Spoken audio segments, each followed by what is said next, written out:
English translation, 204th contact.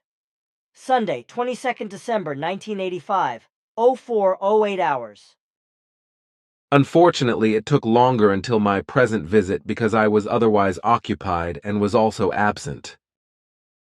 Moreover, I also strove to investigate some events of the future with respect to terrorism, assassination attempts, and other acts of violence that will happen in the next 3 decades.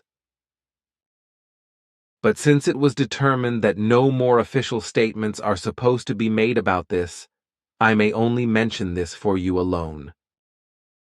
I just asked you for the most important events. That is of correctness, therefore, I also only strove for such. Yet officially, in accordance with Ptah's explanation, I may say the following. Everything on the earth will change in the coming time, through neo-Nazism and through religious fundamentalism and fanatical extremism, just as much as through many assassination attempts and acts of terrorism, which will assume forms that will surpass everything previously known in this regard to a very great extent. The world and the thoughts and actions of the humans will change radically and completely, and not only will the fanatical hatred and the just as fanatical vindictiveness of the individual terrorists, assassin, and users of violence, as well as the small and large terrorist organizations play an extremely disgraceful and degrading role, but also the hatred, vindictiveness, lust for power, and world domination plans of the governments of various countries with their militaries and secret services. By the end of the second millennium, everything will take place relatively mildly in this regard. But after this, the time then begins, which will be full of tears and terror, especially in the world of the Christian, Jewish, and Islamic faiths. Then we are really approaching very rosy times. But you can tell me about that later, when we have finished the official part of our conversation. So for now, I would like to address 2 things that concern myself. As you know, I had fallen ill to malaria on my travels to Africa and the Orient, as well as to the Middle East, and suffered some weak relapses over the years, after Asket had cured me of the illness. Such weak relapses still appear every now and then. But even though they are no longer bad, they are still very uncomfortable and even annoying. As a doctor, do you know what I can do about it? You are not even willing to let us help you. But in this case, I think that you should accept our assistance. At least then you would be rid of these vile troubles for all time. In this respect, it would be fine with me if you could do something. How should the whole thing proceed? You would have to come with me into my flying apparatus then. I can free you from your suffering, after which you will have no more troubles in this respect for the rest of your life. In contrast to a new or mechanical arm, I will gladly take your offer. We can go into your ship afterward, however, when we have finished our open discussion. Then, I would now like to raise the second question. Since my collapse, I have gained quite a lot of body weight, namely 20 kilos during the first 2 months after my collapse. Since then, I have the greatest difficulties in decreasing or even presently holding to my weight of 90 kilos. I continuously starve my weight down, but as soon as I eat even just a normal serving, my weight shoots up immediately. How might this work? You have to take many medicines, without which you can no longer live. These are what boost up your body weight. You already said that once, which is why I also told this to my doctor.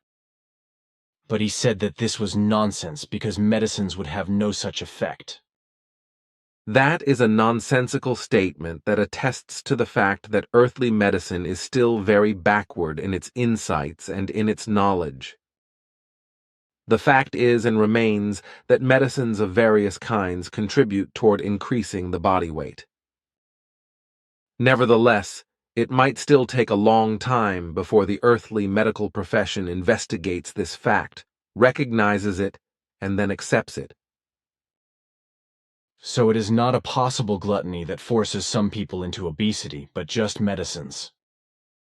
That cannot be generalized because many people fall into obesity because they know no boundaries with food.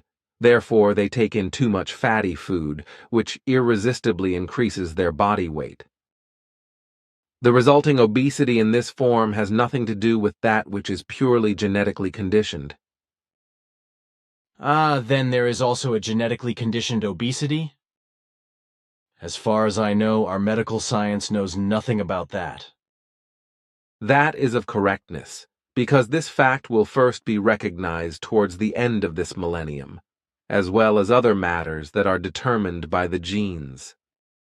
Thus, for example, anxiety, sexual addiction to adrenaline rushes, addiction to extreme sports of every kind, addiction to the enthusiasm and fanaticism relating to the sporty or other achievements of other people, etc.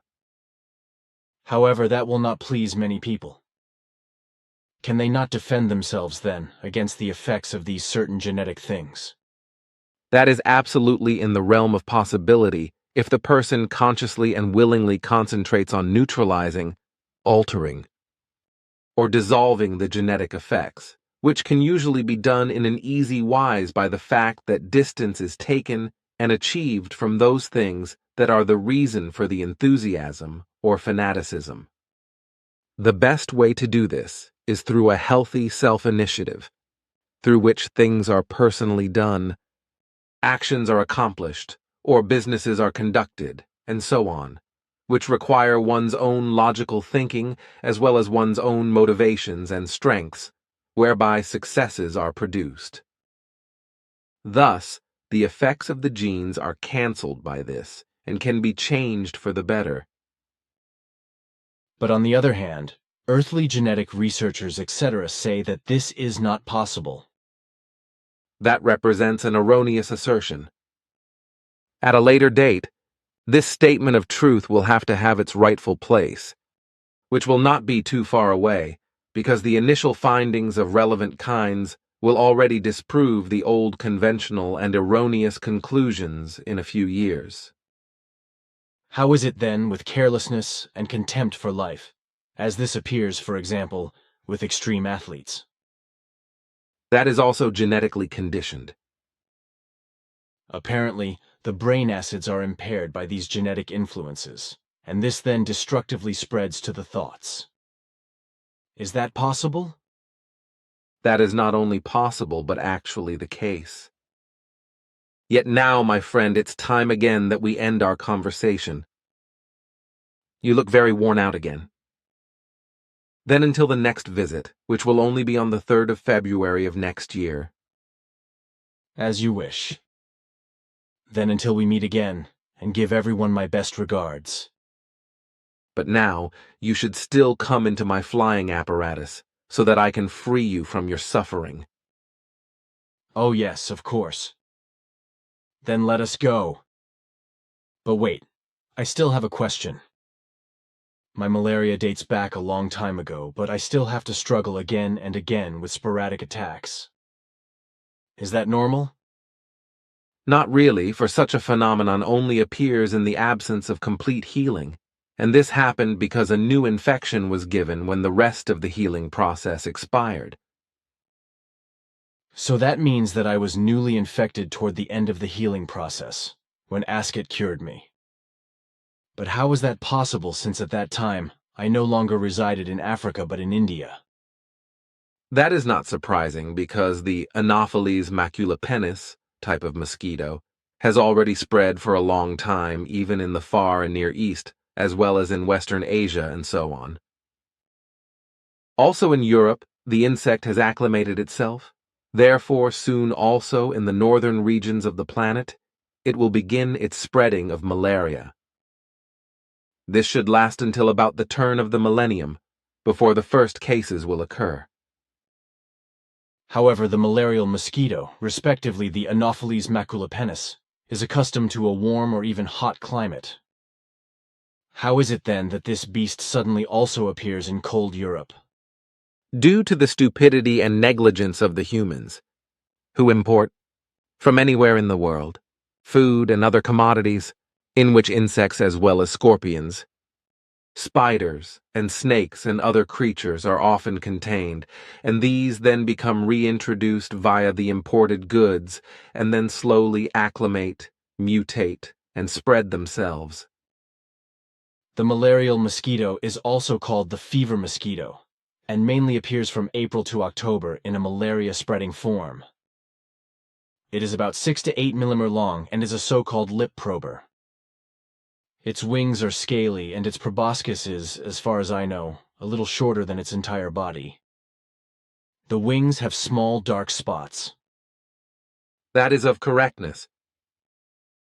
This insect is a mosquito that appears in forests and in open areas rather frequently, but it is rarer than other mosquitoes, such as the Aedes sp. and the Culex pippins kinds. The Anopheles maculopennis is easily distinguished from other mosquitoes in its posture alone. It holds its body perfectly straight, but at an angle to the surface. The other mosquito species, however, bend their heads and proboscises at an angle from their bodies and, at the same time, somewhat parallel to the surface. Especially in warm or simply warmer countries, the genus Anopheles has a great importance as a carrier of malaria, as you know from personal experience.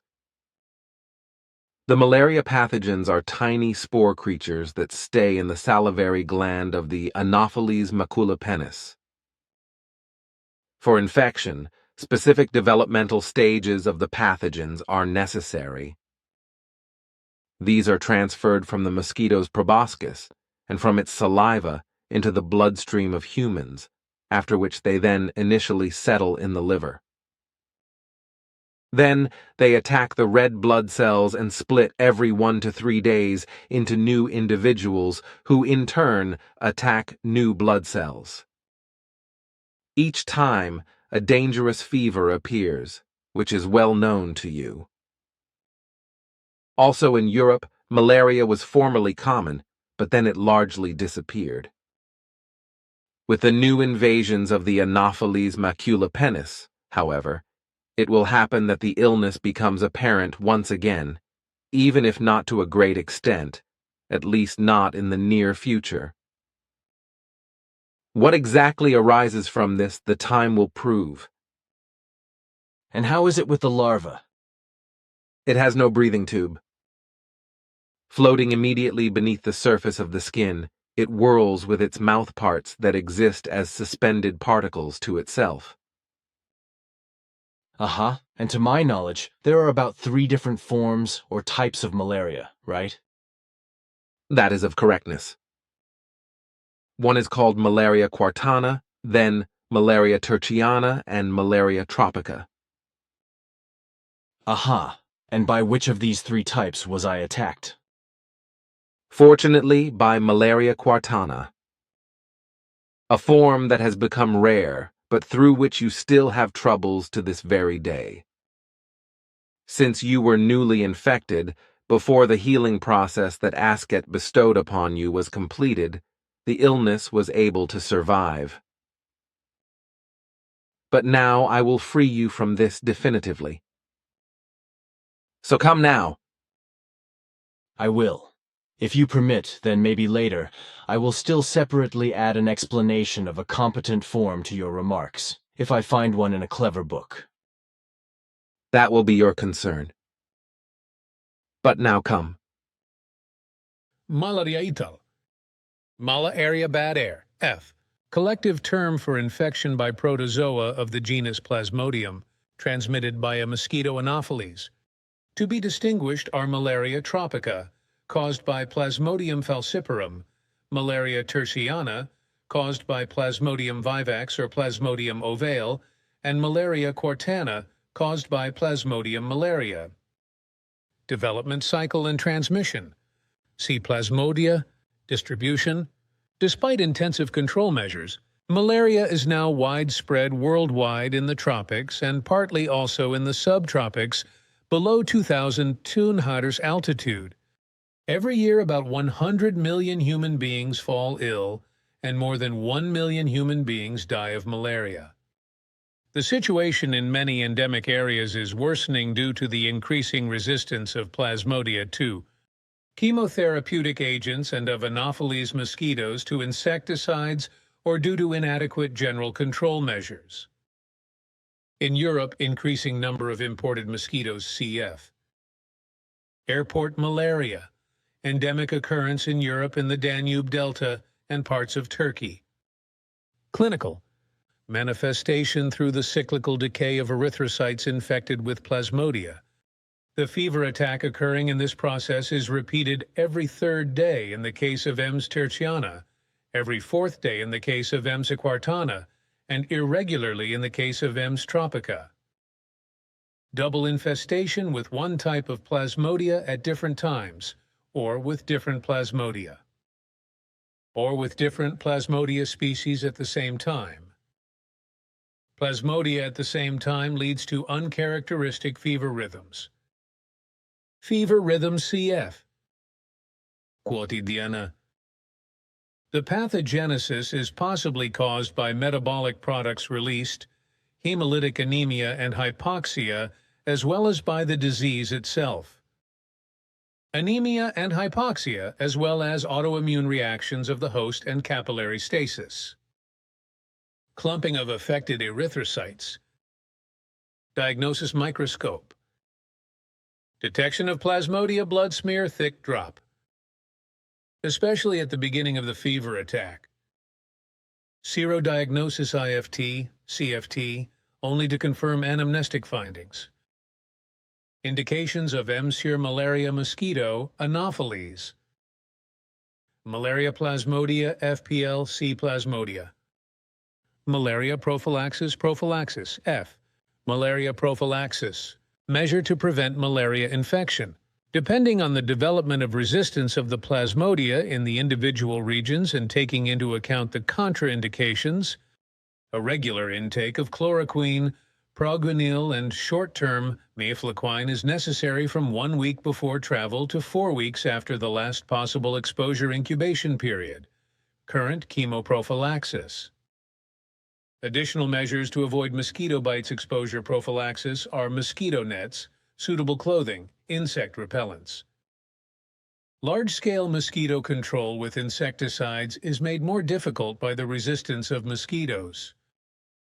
Malaria quartana F, quartan malaria R. Plasmodium malariae, nowadays the rarest form of malaria. Incubation period 20-35 days. Symptoms: general onset prodromy, flare-ups, fever. Onset prodromy, fever attack every fourth day, every 72 hours, hepatosplenomegaly. Recrudescence still possible after years up to approx. 20 years after infection. In exceptional cases, even later. 4. Chloroquine, Complacer. Nephropathy, immune complex deposition in the kidney. Prognosis, relatively favorable, provided there is no kidney involvement. Unfavorable in the case of nephropathy. Malaria tertiana F, tertian malaria, Plasmodium vivax. Plasmodium ovale. Incubation period usually 8 to 20 days. Symptoms: first 3-7 days, uncharacteristic. Initial fever, followed by fever attacks every 48 hours every third day, with 40-41 OC fever and chills. Relapses 8 months to 2 years, relatively frequent. Treatment: chloroquine. Elimination of exoerythrocytic parasite stages, hypnozoites, schizonts, in the liver by primaquine. Prognosis: without renewed infection, healing usually after 2 years. Not life-threatening. Malaria tropica F, English, Falciparum malaria, AIR. Plasmodium falciparum, most severe form of malaria with acute danger to life. Incubation period usually 8-12-5-17 days, clin. Clinical. Onset often very uncharacteristic. Sudden high fever, chills, gastrointestinal complaints, vomiting, dizziness. Anemia and jaundice erythrocyte breakdown occur early, as do liver and spleen swelling. Often leads to death after a few days. If the disease is survived, there is no recurrence after approx.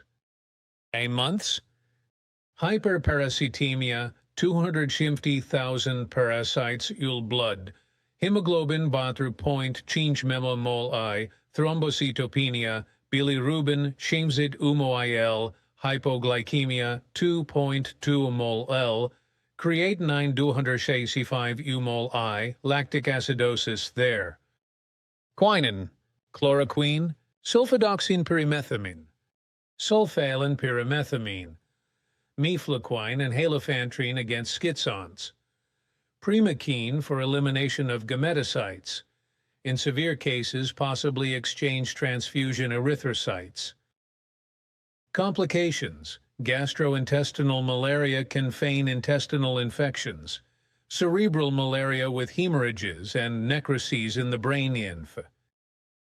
Capillary stasis leads to various neurological disorders, for example paresis, epilepsies, meningoencephalitic pictures, coma, and death, depending on location and extent. Cardiac malaria with collapse and myocardial damage. As renal complications, immune complex glomerulonephritis. Consumption coagulopathy, thrombocytopenia, blackwater fever, intravascular hemolysis with following hemoglobinuria, often with lethal outcome anuria, coma, acidosis.